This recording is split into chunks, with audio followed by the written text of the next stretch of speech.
میں کسی محفل کو مکمل نہیں سمجھتا جب تک وہاں اللہ کے کلام سے کوئی ذکر نہ ہو۔ درود شریف پڑھ لینا، نعت شریف پڑھ لینا اچھی بات ہے، مگر اللہ کا بات کرنا سب سے اچھی بات۔ تو میں مختصر سی بات کروں گا اور آپ لوگ بھی سما خراشی سے معذرت طلب کروں گا۔ اعوذ باللہ من الشیطان الرجیم، بسم اللہ الرحمن الرحیم۔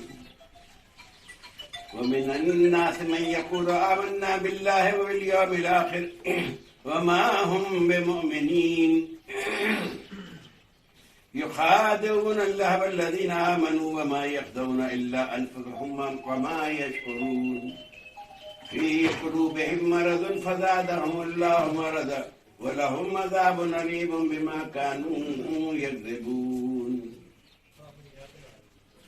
وإذا قيل لهم لا تفسدوا في الأرض قالوا إنما نحن مصلحون ألا إنهم هم المفسدون ولكن لا يشعرون صدق الله العظيم وصدق رسوله الكريم قال الله تعالى في شأن حبيبه إن الله وملائكته يصلون على النبي يا أيها الذين آمنوا صلوا عليه وسلموا تسليما اللهم صل على سيدنا محمد النبي وآله وسلم۔ قرآن مجید پہلا پارہ سورہ بقرہ کی آیت مبارکہ تلاوت کی گئی۔ رب کریم و عظیم اپنی کتاب میں صدق کر کے فرما رہے ہیں وَمِنَ النَّاسِ مَن يَقُولُ آمَنَّا بِاللَّهِ وَبِالْيَوْمِ الْآخِرِ، اور کچھ لوگ ہیں جو کہتے ہیں ہم ایمان لائے اللہ پر اور روز قیامت، وما ہم بمؤمنین، حالانکہ وہ مومنین میں نہیں ہیں، وہ ایمان والوں میں نہیں ہیں۔ یخادعون اللہ والذین آمنوا، فریب دینا چاہتے ہیں اللہ اور ایمان والوں، وما یخدعون الا انفسهم وما یشعرون، اور حقیقت میں نہیں فریب دے سکتے، دے رہے مگر اپنے آپ کو اور اس حقیقت کو سمجھتے نہیں ہیں۔ فی قلوبہم مرض فزادہم اللہ مرضا، ان کے دلوں میں مرض ہے، بیماری ہے، کثافت ہے۔ فزادہم اللہ مرضا، پھر بڑھا دی اللہ نے ان کی بیماری، اس بیماری میں اضافہ۔ وَلَهُمْ عَذَابٌ أَلِيمٌ بِمَا كَانُوا يَكْذِبُونَ، اور ان کے لیے ایک عذاب علیم، دردناک عذاب، اس وجہ سے کہ وہ جھوٹ بولا کرتے تھے، بِمَا كَانُوا يَكْذِبُونَ۔ وَإِذَا قِيلَ لَهُمْ لَا تُفْسِدُوا فِي الْأَرْضِ، اور جب کہا جائے تم مت فساد پھیلاؤ اس زمین کے اندر، قالوا، کہتے تھے انما نحن مصلحون، ہم تو سنوارنے والے لوگ ہیں، ہم خرابی تھوڑی پیدا کرتے ہیں۔ الا انہم هم المفسدون ولکن لا یشعرون، ہوشیار رہیے، تنبیہ ہے آپ سب کے لیے، ہم سب کے لیے، کہ یہی لوگ فسادی ہیں، لیکن ولکن لا یشعرون، یہ شعور نہیں رکھتے، سمجھتے نہیں اس بات۔ محترم بزرگوں، بچوں، ساتھی، پہلی بات یہ کہ میں کوئی مقرر نہیں ہوں، خطیب نہیں ہوں۔ سید صاحب کے فرمائش پہ میں چڑھ کے بیٹھ گیا اس سیٹ پہ، کوئی غلطی ہو، کوئی کوتاہی ہو تو درگزر فرمائی ہے، کیونکہ میں رجسٹرڈ خطیب نہیں ہوں، نہ امام ہوں، میں سادہ سا آدمی ہوں، آپ جیسا۔ اور کبھی بھی بیان کرتا ہوں تو میں پہلے سے کوئی تیاری نہیں ہوتی کہ آج میں کیا بولوں گا اس کتاب میں اور کون سی کتاب۔ آج بھی ایسے ہی ہوا کہ میں نے بچے سے کہا ایک دل نکال لو، کوئی آ گیا یہاں بیٹھا کوئی یہ آیت کوئی آیت حسب حال ہے ہم سب کے لیے، کیونکہ ہم لوگ وہ ہیں جنہیں اللہ تعالیٰ نے مخاطب کیا ہے، یا ایھا الذین آمنوا، اے ایمان والو، تو ہم اس بات کو جب سوچیں گے کہ ہمیں اللہ تعالیٰ اتنے پیار سے مخاطب کر رہا ہے، بندے تو بہت بنائے ہیں مگر پکارا ہمیں کو پیار سے، اے ایمان والے، یہ ہم سے خطاب ہے اللہ کا کہ ہم میں لوگ ایسے ہیں جو یہ کہتے ہیں، آپ کے بھی مشاہدے میں یہ بات آئی ہوگی، آپ بھی دیکھتے ہوں گے اپنے دوستوں میں، احبابوں میں، رشتہ داروں میں، جاننے والوں میں، جو یہ کہتے ہیں ہم ایمان والے ہیں، ہم تو ایمان والے ہیں، ہمارا بھی اللہ پہ ایمان ہے، تمہارا ہے تو کیا ہے؟ اصل میں وہ زبان سے تو اقرار کرتے ہیں مگر دل و دماغ سے اس کو نہیں قبول کرتے۔ اسی وجہ سے جب کوئی کام ایسا ہوتا ہے دنیا میں جو اللہ نے منع کیا ہے تو وہ سمجھتے ہیں اللہ تعالیٰ تو دیکھ نہیں رہا ہے، جی سامنے والا بھی نہیں دیکھ رہا، میں کر دوں۔ یہی اختلاف۔ کفر یہ نہیں ہے کہ کوئی کلمہ نہیں پڑھتا، کفر یہ ہے کہ آپ اور ہم کسی سے عہد کریں اور اس کو توڑیں، وہ عہد بھی اللہ سے۔ جب ہم اللہ کا عہد توڑتے ہیں تو یقین مانیے جس طرح آپ اس وقت دیکھ رہے ہیں دنیا بھر میں جو مسلمانوں کی حالت ہے یہ ہمارے اعمال کا نتیجہ ہے۔ اللہ کبھی کسی پہ ظلم نہیں کرتا، اس کی تو بہترین مخلوق ہے اس ساتھ بنی آدم، تو سوچتا بھی نہیں ہے ظلم کرنے کو، ہم خود ظلم کی طرف چلے جاتے ہیں۔ اور یہی نہیں کرتے بلکہ اپنے دوستوں اور ساتھیوں کو کہتے ہیں نہیں میاں ایسے کام، ارے بھائی ٹھیک ہے بعد میں نہیں کرنا، ابھی معافی، برے کاموں کی طرف ترغیب دلاتے ہیں، اس کو اس حد تک مجبور کر دیتے ہیں کہ وہ اپنے ایمان میں کمزوری اس کے ہونے لگتی ہے اور وہ ایمان کو چھوڑ دیتا ہے۔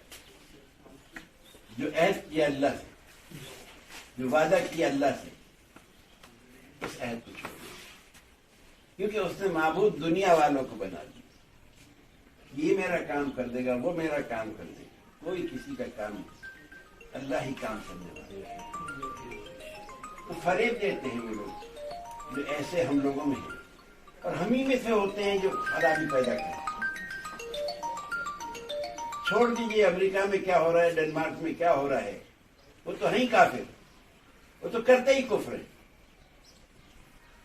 ہم اس سے بڑے کفر نہیں کرتے۔ اتنی بڑی کتاب اپنے خاص خصوصیت کے ساتھ ہم کو پہنچائی اور ہم اس پہ بتایا، ہمیں رستہ بتایا، ہم نے اس کتاب کو صرف ابا کی فاتحہ، نانی کے 40واں، دادا کی برسی کے لیے استعمال کیا، یا کبھی گھر میں بیٹھ کے پڑھا، چوم چاٹ کے اور یا کبھی کوئی آیت لکھ کے دیجیے شفا کے لیے۔ مقصد قرآن نہیں ہے میرے دوستوں، میرے بزرگوں، قرآن کا مقصد صرف ایک ہے، قیامت جب ہوگی تو یہ جیسے اور چیزیں آپ کا حساب آپ دے رہے ہوں گے، اس قرآن کا بھی حساب دیں گے۔ قرآن کہے گا اے رب اس نے میری توقیر نہیں کی، آپ کہیں گے میں نے تو حفظ کیا تھا، میں نے اتنے بچے پڑھائے تھے، میں نے اتنی تراویح پڑھائی، اتنی دفعہ قرآن، سچ کہہ رہا ہے یہ، مگر تو نے مجھے کیوں بنایا تھا؟ اے رب تو نے مجھے کیوں بھیجا تھا ان لوگوں کے پاس؟ یہ لوگ اپنی زندگی میں اس کو ڈھالیں، اپنے آپ کو اس سے نمونہ بنائیں، نکھاریں، سنواریں، تاکہ تیرے نام کی برکتوں سے لوگ اس طرف اور رجوع کریں۔ آج کیا حال ہے؟ ہم کہتے ہیں وہ کافر ہے، وہ کہتے ہیں وہ کافر ہے، آپس میں مسلمان۔ یاد رکھیے کلمہ گو کو کچھ نہیں کہیے گا، چاہے آپ کے عقیدے کا ہو یا نہ ہو، کلمہ گو ہوتا ہے، باقی معاملہ اس کا اللہ جانے اور اس کا رسول جانے، میں اور آپ اس کے نہیں ذمہ دار۔ کلمہ گو کو کبھی کافر مت، آپس میں محبت قائم رکھیں۔ آپ سب عمر والے آدمی ہیں، پڑھے لکھے لوگ ہیں، آپ کو معلوم ہے جو رسول کریم صلی اللہ تعالی وسلم نے دین کی اشاعت شروع کری تو کتنے لوگ مسلمان تھے مجھے کوئی بتا دیں گے؟ وہی کفار تھے، وہی مشرکین تھے، وہی منافقین تھے، وہی لوگ اس طرف رجوع ہوئے. کیوں؟ اس کتاب کی طرح کا نمونہ تھا، وہ آئینہ تھا، لوگ اس کو دیکھتے ہوئے اپنی حصے چلے آئے. ان کا اخلاق، ان کا کردار. اعلان نبوت سے پہلے وہ صادق و امین تھے، جس میں کفار و مشرکین و منافقین. اور ہم مسلمان ہو کے کفر اور شرک اور منافقت کو نہیں چھوڑتے. مقام فکر ہے یہ میرے. تو ان لوگوں سے، ایسے لوگوں سے یقیناً پرہیز بہتر ہے. نہیں تو جان لیجیے اللہ تعالیٰ نے فرمایا ہے کہ وہ یہ سمجھ نہیں رہے، فریب نہیں دے رہے. مجھے کوئی فریب نہیں دے سکتا. کون دے سکتا ہے؟ خالق. تخلیق کار کو کوئی فریب نہیں دے سکتا. ہاں اللہ نے ایک خاص بات کہی، فی قلوبہم مرض فزادہم اللہ مرضا. ان کے دلوں میں بیماری ہے، کثافت ہے، گندگی ہے. فزادہم اللہ مرضا، اور ہم نے اس کثافت میں، گندگی میں ان کی اضافہ کر دیا. آج یہی حال مسلمانوں کا ہے. دل پاک کریں، ذہن پاک کریں، سوچ پاک کریں. عمل سے نہیں دے گا، نہ میرے عمل سے نہ آپ کے عمل سے. آپ نیت سے پاک کریں، نیت پاک کریں. سوچ، اگر سوچ پاک نہیں ہے تو عمل بیکار ہے. پھر تو ملک ریاض کو سب سے زیادہ ثواب ملے گا، یا اور اس قسم کے لوگ ہوں گے جو ایسے بانٹتے ہیں اور کرتے ہیں. ایسا نہیں. اللہ تعالیٰ صرف نیتوں پہ دے. تو اللہ تعالیٰ نے ان کی بیماری جو ہے اس میں اضافہ کر دیتا ہے، اور ان کے لیے دردناک عذاب ہے. کیوں؟ کیونکہ وہ جھوٹ بولا کرتے ہیں. پہلا کام جو ہے ہمارے اور آپ کے سب کے لیے، ایمان والوں کے لیے، جھوٹ کو چھوڑنا، چاہے اس میں ہمارا نقصان ہو جائے. فی الحال یقین مانیے اللہ تعالیٰ سے بہتر کوئی منصف نہیں ہے. آپ جھوٹ کو چھوڑیں گے تو وہ انصاف کے ساتھ ایسے آپ کے لیے اسباب پیدا کرے گا جو آپ کے خواب و خیال میں بھی نہیں ہوں.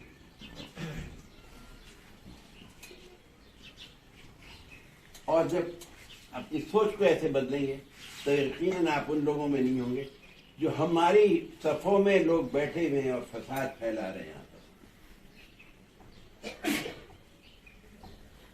کیا اس دور میں مدینے میں جب رسول اللہ کریم صلی اللہ علیہ وسلم تشریف لے گئے، ان کے آس پڑوس میں دوسرے مذاہب کے لوگ نہیں تھے؟ تھے. سلوک کیسا تھا ان سے؟ پڑوسی سے سلوک جو ہونا چاہیے وہ بتایا. ملتے کیسے تھے؟ بہت ہی سرنگوں ہو کے. ہماری تو گردنوں میں سریا پڑ جاتا ہے. ذرا سی علمیت کیا حاصل کر لی، سریا پڑ جاتا ہے. گردن نہ ادھر جھکتی نہ ادھر جھکتی ہے، بلکہ اگر سامنے ماں باپ بھی ہوتے تو یوں کر کے دیکھتے ہیں. مقام افسوس. ایسی تعلیم سے تعلیم نہ ہونا بہتر. کیا بات. اور اس کی وجہ یہ ہے کہ ہم اپنے گھروں میں اپنی بیویوں کو، اپنے بچوں کو، اپنی بچیوں کو، اپنی بہوؤں کو اس طرف رغبت نہیں دلاتے. یاد رکھیے گھر کا مرد جو ہے وہ گھر کا سربراہ ہوتا ہے. سربراہ اگر ڈھیلا ہے، شامیانہ اگر ڈھیلا ہو جائے تو نیچے بیٹھے ہوئے سارے دب جائیں گے. ذمہ داری اس پہ آئے گی شامیانہ تنا ہو. تو گھر کا سربراہ جو ہے شامیانے کی طرح ہوتا ہے. کسی میں چھینٹ نہ پڑے، کسی میں برائی نہ آئے، کسی میں کوئی اور مسئلہ نہ پیدا ہو. کیا ہم ایسا کرتے ہیں؟ ہم دیکھیں کہ آج ہمارے گھروں میں کیا ہے. لباس. ہماری خواتین کیسے چل رہی ہیں، کہاں جا رہی ہیں. کیا مسائل ہوتے ہیں. پھر اس کے بعد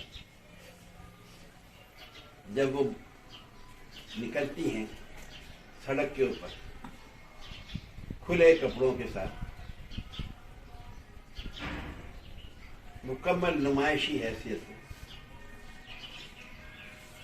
تو کیا ان کے پیچھے نگاہیں نہیں کرتی لوگوں کی؟ گناہ کو دعوت نہیں دیتی؟ کیا ان میں ہم لوگوں کی بچیاں اور بیویاں اور عورتیں شامل نہیں؟ یہ مقام فکر ہے.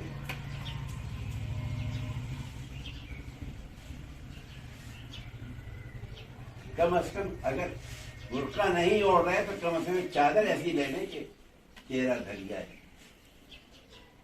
کوئی نہیں چھیڑے گا اس آدمی. اگر جس کے منہ کھلا ہوگا تو وہ دعوت دے رہی ہے. ہوگے شریف گھر کی، یقیناً پاکیزہ گھروں کی ہوں گی، مگر گھر کے سربراہ نے اس طرف اس کو رکھا ہی نہیں. اور یہی ہمارا نقصان ہے. بچے ہمارے، ہم نے ان کی تربیت ہی نہیں رکھی. میں اکثر ایک سوال پوچھتا ہوں لوگوں سے، اس وقت کسی سے پوچھ نہیں رہا، میں بتا رہا ہوں کہ بھائی آپ صبح کس وقت اٹھتے ہیں؟ ایک دفعہ میں ایک شادی میں گیا، وہاں 8-10 ایک ٹیبل پہ لوگ بیٹھے تھے، ایسے ہی گفتگو ملنے آئے تو میں نے حضرت کو سنائی. میں نے کہا صبح کس وقت اٹھتے ہیں؟ الحمدللہ صبح اٹھتے 8 بجے، کوئی کہتے 5 بجے، کوئی 6 بجے. میں نے کہا پہلا کام کیا کرتے ہیں آپ؟ کہنے واش روم میں جاتے ہیں، وضو کرتے ہیں، نماز کی تیاری کرتے ہیں. میں نے کہا میاں جب صبح اٹھا کرو بستر پہ، جب آنکھ کھلے، جب تمہیں وہ دوبارہ زندگی دے، تم مردہ تھے، تمہیں پتہ نہیں تھا تمہارا ہاتھ کدھر ہے، پیر کدھر ہے، سیدھے لیٹے ہو یا الٹے لیٹے ہو، کروٹ سے لیٹے ہو. زندگی دیتا ہے تمہیں، آنکھوں کی روشنی عطا فرماتا ہے. تو پہلا کام کیا کرو، اس کو یاد کرو، لا الہ الا اللہ محمد رسول اللہ.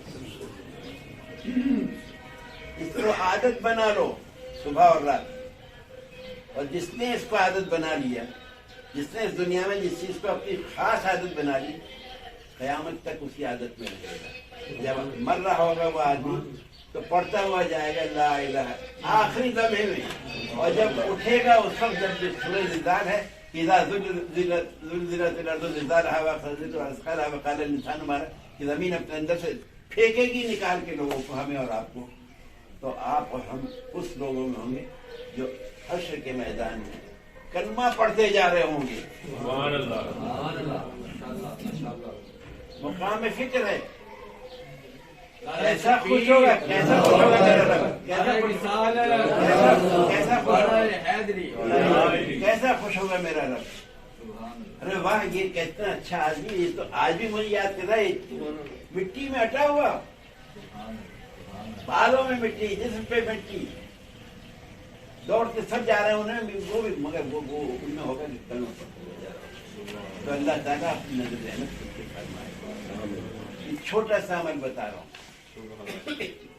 اور فجر کی نماز ضرور پڑھیں.